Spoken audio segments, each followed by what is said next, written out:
നമസ്കാരം. National broadcasting news ഇന്ത്യയിലേക്ക് സ്വാഗതം. സോഷ്യൽ മീഡിയയിലൂടെ ശ്രദ്ധേയനായ ചലച്ചിത്ര നിരൂപകനും ബ്ലോഗറുമായ സന്തോഷ് വർക്കിക്ക് ക്യാൻസർ സ്ഥിരീകരിച്ചു. തനിക്ക് ഇനി അധികം ആയുസില്ലെന്നും കൂടി വന്നാൽ 2 മാസം മാത്രമാണ് പ്രതീക്ഷിക്കുന്നതെന്നും അദ്ദേഹം ഫേസ്ബുക്ക് പോസ്റ്റിലൂടെ ആരാധകരെ അറിയിച്ചു.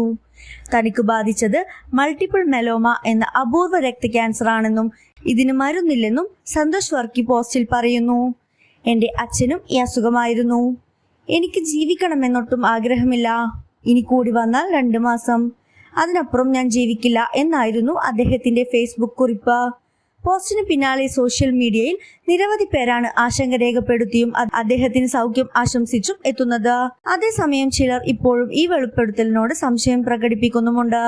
സിനിമാ റിവ്യൂകളിലൂടെയും വിവാദങ്ങളിലൂടെയും ശ്രദ്ധേയനായ സന്തോഷ് വർക്കിയുടെ ഈ വെളിപ്പെടുത്തൽ സിനിമാ ലോകത്തും സോഷ്യൽ മീഡിയയിലും ഒരുപോലെ ചർച്ചയാവുകയാണ്. കൂടുതൽ വിവരങ്ങൾക്കായി കാത്തിരിക്കുക.